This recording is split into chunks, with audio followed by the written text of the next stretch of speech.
kalena magaalada gaalkacyo waxaa saameyn ku yeelatay hadalhaynta lacag ay xukuumadda federaalka ugu deeqday dhismaha garoonka cawaale ee magaalada gaalkacyo. wariyaha v o eda cabdiwaaxid macalin isaaq ayaa arrintani waxa uu ka waraystay gudoomiyaha guddiga dhismaha garoonka caasho geelle. walaal horta lacagtaas xoogaa hadalhayn badan bay keentay, anigana dhib uma arko. maxaa yeelay dowladda Soomaaliya communitygeeda bulshadeeda contribution way siin kartaa, taasuna macnaha ma aha mid lug ku leh siyaasad lug ku leh maaha, mid muxuu ahaayey wax yeeli karta dowladaha ma aha. dowladuhuna xiriir siyaasi ah ay leeyihiin oo iyaga dhexdooda ah. lacagtaana waxa waaye dhalinyaro uu soo booqday, tusay baahidii garoonka, uu andhihiisa ku arkay garoonku inuu dayacan yahay oo wax ka dhiman yihiin, lacag ugu deeqay ra'iisul wasaaruhu buu ahaa. marka lacagtaas yani in ka badan baan helnay. lacag marka la isku dardaro 200 iyo xoogaa waxa lagu dhisay guriga lagu dhisay, 100 iyo xoogaa alaabta lagu diray, hadda 200 muxuu inkaas ba u taala. stage kaliya laga yaabaa inay 200 kun ka badan ku baxdo, meesha muxuu la fariisanaya laga yaabaa inay 200 ka badan ku baxdo. marka waa isleeyahay lacagtan waa contribution aad u fiican waay, waa gacan wanaagsan, waana mid aad iyo aad uga mahadcelinayno sababtoo timekeedina way ku timid xilli lacagtii hore kala go'day, lacag kale oo badan oo aan ku dhamaystiranay aan haysan. gaalkacyo waxaa la keenay ciidamo, waxay bulshada ka dhex abuurtay walaac ku aadan markii ay soo baxday in guddigii lacagtaasi la wareegay ra'iisul wasaaraha kala wareegay laftirkooda la xiro. marka sidee ku saameysay arrintaa? walaal horta arin lacagta ma qaadin. lacagti waxay ahayd sharci bay leedahay. cawaale stadium wuxuu leeyahay account buu leeyahay, accountkeedana saxiixayaal badan bay leeyihiin. lacagta mid anaga gacantana la ka saaray ma ahayn, account waa lagu soo shubay. anigu account inta tagay xataa lacagtii muxuu ahaayay lacagtaas ma lagu soo diray ma dhihin, laakiin kulli waxaan ogaaday hadii warqadii la keenay rasiidkii lagu soo diray inay ku jirto. lacagtuna iskama soo baxday, waxay ku soo baxaysaa waxa waaye marka contractorku uu shaqadii lagu la ballamay qabto laga control muxuu ahaayay 50% ama 30% hadba inta lagu heshiiyay uu sameeyo ayaa check loo qoraya. checkgaasna dhowr qof baa saxiixaysa. taas waa midaas.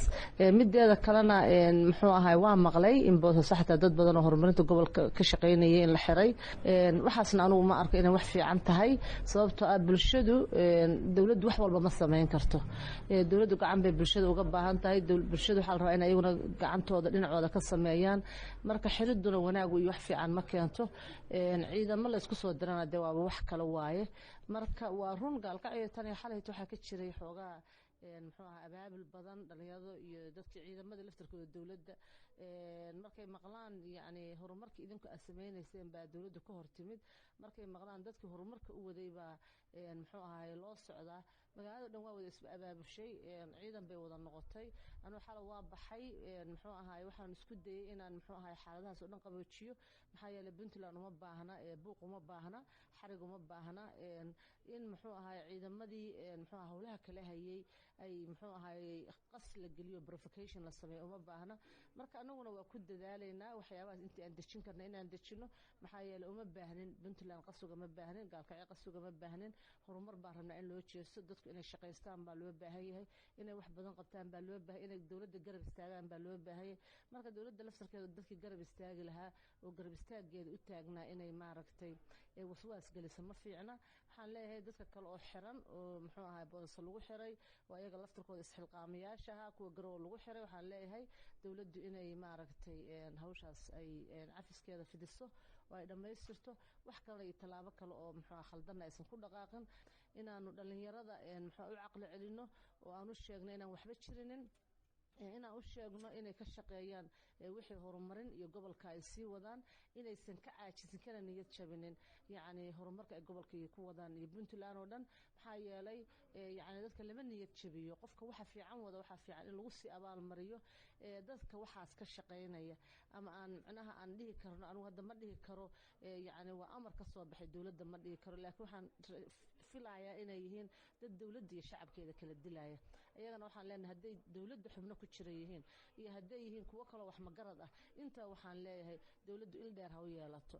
macnaha in dhowr boqol oo ciidan ah oo dhalinyaro ah oo hubeysan intay soo baxaan la yiraahdo dadkii shaqada idin hayay baa muxuu ahaayay la xirayaa, yani wax weyn weeyaan, wax sahlan ma aha.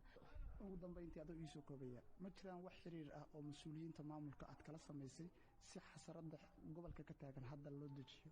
wallahi waan ka wada sameynay maamulka gobolkan kala hadlay waxaan ku niriday gobolka idinka gobol ah ma aha anigu inaan dejiyo gobolka ma aha anigu inaan tan suuq u baxo aan dhalinyaro hubaysanaan iraahdo muxuu guriyiina ku noqda inaan askar muxuu hubaysanaan iraahdo xiriyiina ku noqda inaan iraahdo dad badan oo kacsan oo leh sidee gobolkayga anaga ciidan loogu soo diri karaa sidee gobolkayga iyo dadkayga anaga noo shaqeynay loo soo handadi karaa dawladda laga rabay inay waxa sameeyso laakiin anaga waxa weeyaan rabna inaan sameeyno sababtoo anaga og sida muxuu ahay amaankeeda iyo hawshan ay ku timid dawladda marka waxaan leeyahay xildhibaano badan baa naga la soo xiriiray xildhibaanadu muxuu ahaa aad bay uga xumaayeen dad badan oo dawladda ka tirsan ba aad uga xumaa dad badan baa falalkan dhacay u arka inay yihiin waxyaabo provocation oo dawladdu sameynayso dawladdu waxa loo baahan yahay waxa waaye iyada la rabaa inay anteena dheeraato iyada la rabaa inay khaladka u dulqaadato iyada la rabaa wax kasta inay si deganaanshaha ku dhamayso hadii xataa qof la xirayo oo dambi leeyahay